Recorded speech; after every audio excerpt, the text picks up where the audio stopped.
So, Innar, thank you for taking the time to talk with me today. I have a number of questions that I think are going to be very useful for our students at the University of Waterloo. So, thank you for doing it.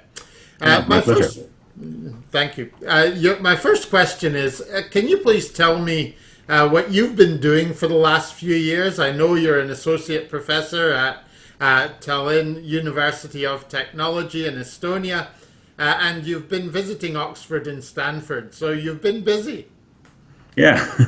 So I have a classical training in computer science. So I did my PhD in computer science actually already back in 2008 in Tallinn, and after that we have this system like sabbaticals. So we can take a sabbatical every other 5 years, and for the first sabbatical I went to Georgia Tech, also in the States, and actually this was almost like the first step moving from computer science to a bit softer topics.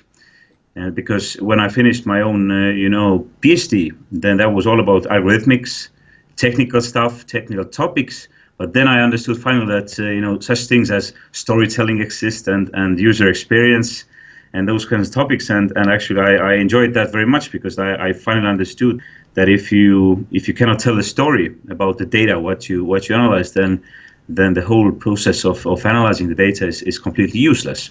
Now, after that, for the second sabbatical, I went to Stanford, actually to really understand and more to learn about the new emerging topic of computational social science. Again, a step forward from so-called hard sciences to softer sciences, but I actually think that it's not fair anymore to distinguish that way nowadays, since or actually I would say that actually soft science problems are actually more hard ones to solve, because whenever you can solve the soft science problem, it becomes a hard science problem. And after that, actually, besides that, I started to enjoy visiting different campuses and talking to lots of different people, especially from different disciplines. I ended up at Oxford, actually in the Department of Politics and International Relations, and that's actually where e-governance and e-government topics are. And my interest and focus over there was to understand actually the data, what is generated when people are using e-government systems, and actually to make sense of that data and to really understand people's needs, what kind of services we need to develop, and whether we can use that data to actually help policymakers to make better decisions. Makes sense. And so you've talked there a little bit about your research. Could you maybe just tell me what your main areas of focus are? Computational social science you've mentioned, but basically, could you give me an overview of your research activity? Mhm. Sure. So I always like to work on several layers or several levels. I do enjoy actually doing even basic research in data analytics, and that field is called seriation. What I'm currently which I have always tried to investigate. And seriation is actually the idea that if you it's pretty close to clustering, but basically seriation is to put things into an order. And basically to do that, we actually first need to understand what those things are. What does it mean to be similar? And actually the outcome of that research is that we can just throw in any kind of data set, and we can get the first insights about that. So essentially that you get a random data set from random discipline, and that you really understand what are the main clusters, what are the main trends, relationships, how one parts of the data relates to another, and so on. So that's like the basic research. The second one is I'm very interested in applications of data science methods and techniques, and basically both to applications to industrial solutions and topics, and also governmental. So I have managed recently several projects in cooperation with large industry companies. One, for example, Mitsubishi Motors Corporation. So university actually had a joint research project with a Japanese auto manufacturer, where the goal was to understand understand and make sense of the data what gets generated inside of those cars. So that's the industry example. And if we think about government examples, then exactly what I mentioned just recently, that if people are actually using some e-government system for whatever purposes or whatever services, then besides their personal and private data, what they're entering, they're actually also, how to say, storing the collective intelligence of how to use those services. So essentially, if we would actually want to create even better services, we really just need to look how people are using it nowadays, because there are always, people are smart, and they will figure it out how to use it in a most optimal way, and we should actually make sense of that data much more as we do nowadays. Interesting. So if we study the way people are doing things now, that'll help us understand how they can be done better in the future. Absolutely, yeah. Okay, thank you. I'm keen to learn about Estonia. That's where you are today. And they've been a leader in the application of information technology inside your society. And I'm keen to learn about the innovations that you've seen there and what those have meant for citizens of Estonia. So, of course, it's really hard to select some or few of those innovations and to know for sure that those are the ones that made the most impact. But my personal opinion is that there are actually some fundamental and few ones which should be highlighted, namely that Estonia implemented its first that identification number, so that every citizen has a ID number which is unique to them. Secondly, that Estonia also has digital identities for everybody, so that nowadays we are very, everybody understands that if we travel to different countries, we have a passport, and we show that to different immigration officers or other people. But if we browse around the internet, then we actually do need a digital ID over there as well, so that they would know that we are we. And Estonia issued every citizen, and it was a mandatory to have that digital ID card, so that everybody, besides that physical ID card, everybody has a digital ID, and every citizen can actually use that to first to identify themselves, and secondly to sign documents and sign those documents in a way that they are legally binding. So that the ID would be probably the first one. The second one is perhaps the attitude towards citizens and principle, what we call a once only principle, which means that that if government has asked one type of information from the person already once, then and they know it, they shouldn't ask it ever again twice. They should just have it somewhere, and we should never, if our address hasn't changed, or if even more, if our date of birth hasn't changed, then we shouldn't ever enter that anywhere again. And this kind of approach has actually a deeper implication even for IT system architectures and so on. And of course, connected to ID cards, ability to sign documents, possibly e-voting has also had a huge impact. That we can vote both the local municipalities and our parliament, and also members for European Parliament, and to do that digitally. I think that has had an impact for the society. And why has this happened in Estonia? Other countries presumably could have done it, but Estonia have been especially innovative and done it more quickly. So, do you have any sense of why? And are there any lessons from that that other countries might benefit from? Yeah, so of course it's a bit tricky question, like asking, can we replicate Silicon Valley? Uh, Yeah, but and that also is like a phenomena. But I think that it has a lot to do with several like windows of opportunities and timings.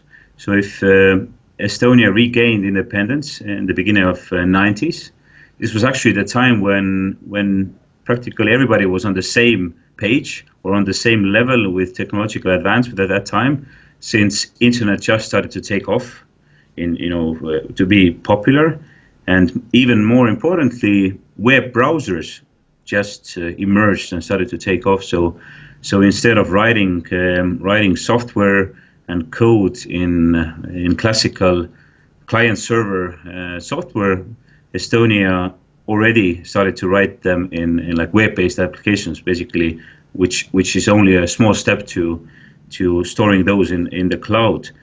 So that's perhaps one thing. And secondly, since after regaining independence, possibly the budget was just so small. So essentially, we could not afford to have classical solutions, but we had to have some solutions. So it could also be said as innovation by necessity. Not that there was like some specific master plan, and maybe perhaps the other thing what is often repeated is that actually politicians trusted the engineers. So there was like this special and unique trust of several cabinets and some of the leading visionaries and engineers, so that they could actually do the thing. Of course, they had to show that what cryptography is and how security works, but it was nevertheless possible. And I think putting all those things together, and also people's trust for the government, since again we just regained independence, then perhaps there was more trust towards the government than on average currently worldwide. that makes sense. So you've become interested in computational social science, and we've talked about that a little bit already.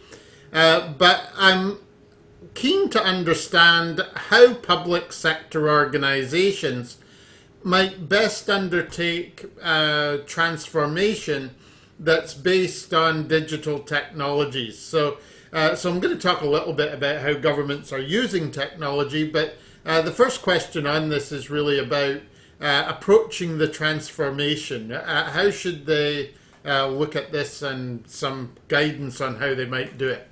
Mm-hmm. So I think actually that if we think about governments wanting to, or government organizations wanting to have their digital transformation, that it's not that different from really high market cap companies, and I would even for public sector organizations, I would still highlight one of the best research projects. What I have come to is the famous MIT Capgemini work on the digital transformation of, I think, billion-dollar companies or something like that. But essentially, they highlighted that you can really find the innovation and digital transformation from three places. First, it's and I will try to have the analogy with corporations and governments, that the original report said that first innovation comes if you try to innovate the interaction with the customer. So if we think about public sector organizations, that would mean that if we should first think about transforming how we interact with citizens, and not only citizens, but also with civil servants. So they are also users in that sense. So that was the first place where to find innovation. Second place is to find innovation from so-called like organizational excellence or operations excellence, so that you can actually really take into pieces how your work processes work, and basically how the documents move in organizations, or how the organizations are built up. and try to optimize that, or optimize how organizations work internally. And I think again, it fits perfectly also with public sector organizations, that digital transformations can help the internal work processes to be developed even further. And third innovation, what was highlighted over there, was that the digital approach can actually create new or boost economy as well, or boost companies, and create completely new kinds of innovation which wasn't there before. I think it's quite similar with public sector organizations, that you can think that if we have this or that kind of data, what kind of new services can we bring to people that we can, with actually, I would say, one single goal to save people's time. Because ironically, not everybody thinks that maximizing the time interacting with government is the best thing. Even more people actually, nobody enjoys actually, or with possibly a few exceptions, but nobody enjoys contacting the government all the time. So actually, it should be as friction-free, smooth, and convenient to save people's time. So I think that's about the idea. Thank you. That's very helpful. So, as an aspect of that digital transformation, as I understand, your work has looked at how governments can use data in the development of policy and in the management of that policy implementation. So, can you tell me a bit about that? Sure. And so European Commission commissioned Technopolis, CEPS, and Oxford Internet Institute to do a study which was called Data for Policy. And actually the main idea of that study was that how can we actually use big data and novel data sources to make better policy. And of course, I would even say that people have always used data for policy recommendations and making better policy, but perhaps the main new challenge is first the scale of it and how much data we have, plus to think about novel data sources. So essentially, I would actually rephrase the question in a way that how can we, and there are no complete answers for that, but the question would be that what would be those novel data sources which we could use to solve old policy problems, and which has listed recently very many initiatives towards that. It's called UN Global Pulse, and they have several projects in their portfolio where they show that if there is this classical societal problem, how they have used that, how they have solved that or approached that with completely new way and using novel sources. And just one example has been that if you have a task to understand the poverty of some region, then traditional way is to send in researchers or look into national statistics, if there is any, in some parts of the world, and then derive some policies, depending on your need. But the new approach is actually that what UN Global Plus had as a demo project is to look at the satellite data, and they had this wonderful hypothesis that what if we can see from the satellite which are the poor areas and which are not, and they were actually able to define it through the type of roofs of houses, whether those roofs were metal ones or not, and they actually went on to count how many metal roofs there are in one region and non-metal roofs, and surprisingly the results were quite not exactly the same, but approximately the same as traditional ways to solve that question, but possibly 10 or 100 times cheaper. So perhaps those are some of those examples. Thank you. That's very helpful and good to have the practical examples.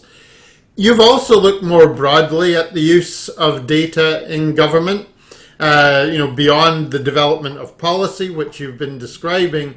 Are there other areas that data is going to contribute to transformation, to changing and improving the way government works?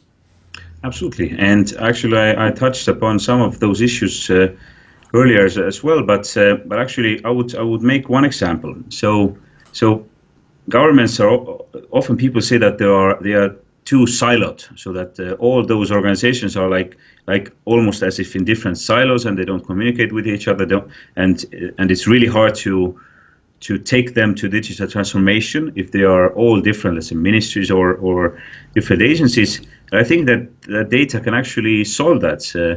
And the thing is that again, if people are interacting with e-government systems or digital government in general, then those people are leaving behind those digital footprints, which we could call like the social trail or desire path in classical sense. And often people's problems actually, or actually the reason why they interact with government are much bigger than that one specific agency. So just one example, so life event called divorce, then they typically have to communicate to very many different agencies. First, perhaps change the name, deal with tax offices, deal with maybe land registries, maybe address registries and whatnot.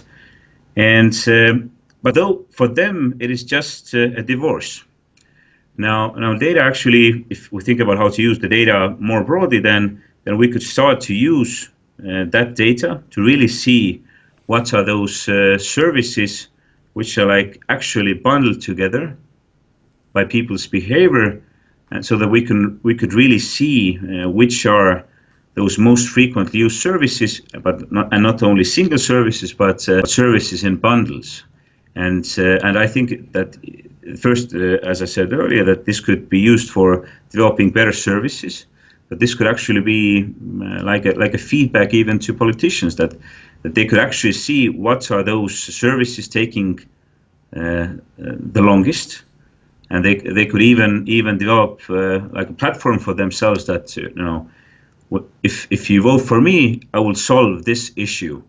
And this, with that, we could move towards like personalized politics, in a sense, or at least like micro segmenting a bit more than it has been so far. So I think that those kind of issues where we can really again keep people or save people's time and enable them to do something else, then this should be the ultimate goal.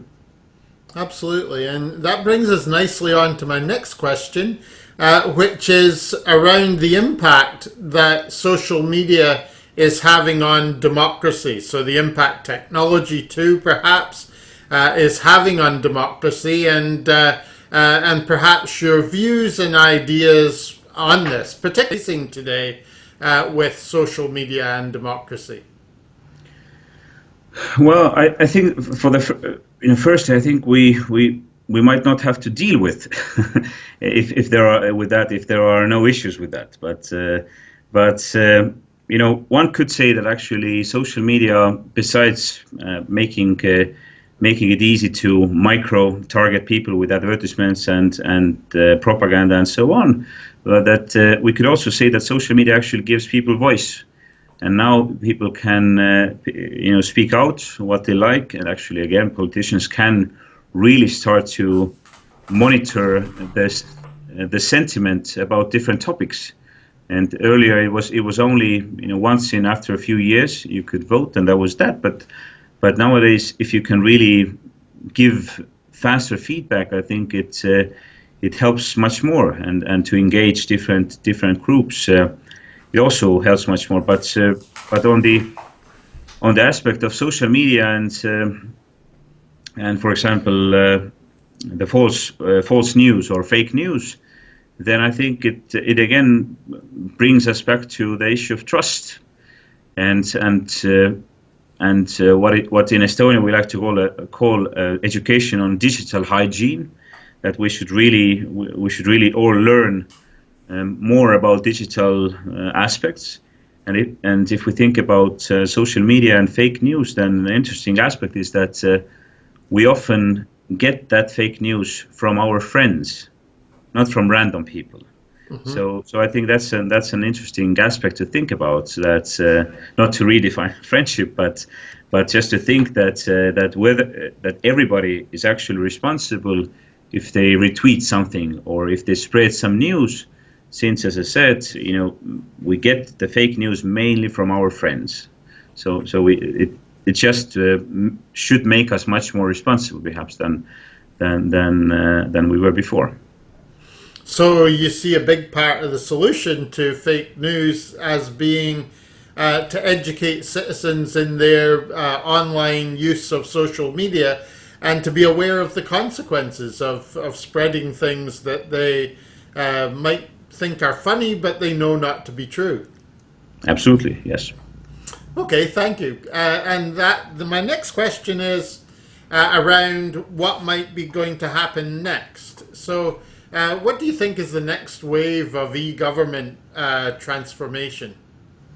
So, considering my background, of course, I only have one solution for that, and that's analytics. The issue, of course, is that if we would think about, or if we would talk about data science or big data or analytics, then people just don't care. This is not a topic what people care about deeply. So actually, it should always be rephrased in a way which touches all those stakeholders and participants. And I have, for myself, I have tried to formulate the next wave, or actually the next goal for e-government transformation in a different question, and it would be like, if systems could actually answer to all citizens just one single question, and that is, where's my stuff and how long more it will take? So how much more until I get my thing done? And I think if analytics specifically and e-government in general is able to answer that one specific question, that how much more? So, and people don't care about if it is written in the law that this procedure takes not more than 30 days or something like that, or not more than 7 days. Now everybody has a chat with their friends and families and so on, and if they currently hear, like informally, that for other people this thing or this procedure took, let's say, 2 days or 4 days, why can it be inside the system? So that basically that every system at the time when the document is sent, first it will make a estimation which is specific to that date, how much it should now take. And I think this in that way people would really understand what analytics means, because this would not be more than just basically analyzing the previous patterns and understanding how much it typically took, and essentially this would, if we are currently sending a package abroad with some large companies, then we do get this tracking code, which we can track where our document is or where our package is. But for some strange reasons with government and the document is floating, for example, a construction permit. So the question I would ask is that why can't we see, like as a tracking code, where our construction permit currently is, on which specific table and behind whose signature it currently is, not just random. It will take 7 days. So I think that will be a next wave, and this will again really impact people's lives and possibly bring one of the most important thing to people, peace of mind. Absolutely, and I can think of many examples of where that would have been a very good thing to have. My next question is about Toronto, but it moves more into privacy. In Toronto at the moment, Google are developing plans for an information technology enabled community, and this raises questions about privacy and dealing with those in society today. I'm interested in your views on how governments should balance the citizen benefits of data with their concerns over privacy. So the initiative in Toronto, although not specifically that, but it definitely connects to this larger initiative or trend, which is I think quite controversial and has gotten a lot of feedback, which is Chinese social credit score. Yes. The idea of Chinese social credit score is to collect data on people and to decide how loyal or not they are, and then whether to punish or reward them.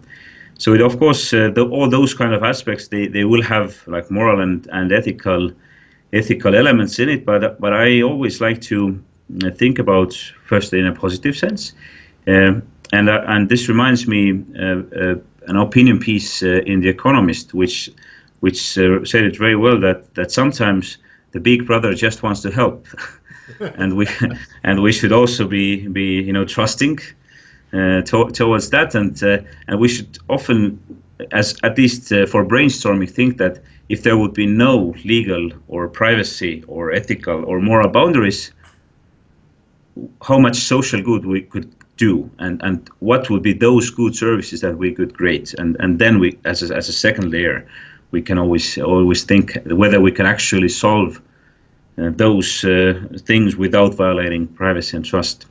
Now, having said that, I do think that privacy is extremely important, and I think it's in a way that invest into privacy actually brings more trust from users, and having more trust as a credit, you can actually drive faster and even beyond. So that if you invest more in privacy, you will get more trust from citizens, and then you can do much more.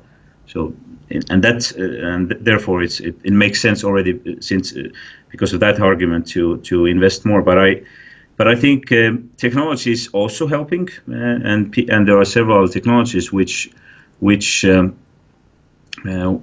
on the issue that how can we actually answer some questions without revealing the data or without specifically asking the data, and potentially one of the most interesting lines of research is saying that you should actually take the question to the data and not the data to the question. So the traditional approach that let's just grab all the data and then we'll do the analysis and then we will have the insights and we can communicate that. Perhaps we are already technologically ready to actually take the question to the data, get it answered, and since actually often we don't need or require all the data but just the answers. So I think technology will have a lot to do, and I would be actually very optimistic on the Toronto developments, and I would look closely to that. Yes, I am too. I think it's very exciting. It's got a lot of potential. It's coming at an interesting time at the moment because there is an upsurge in concerns around privacy at the same time as them doing the design of the development. And you can see in the work that they're doing that there's uncertainty about how they should respond to this new concern. But very interesting that the two things are happening at the same time. Absolutely. Thank you for your answers so far. My final question is that the people who are watching this may be entering the workforce soon, if they're not there already. And I'm interested in, based on your expertise, what advice might you have for them? So I can say that in whatever discipline, what they're studying, might it be management or sociology or IT or genomics or whatnot, actually understanding the data is essential. So I would really encourage to study all the courses related to analyzing data, making sense of that, telling the story about that data, and they can actually use that knowledge either in large corporations or startups, and I would even really encourage to go to work even for governments, because that's, especially if we think about data, that's a unique place where you can really use like huge amounts of data.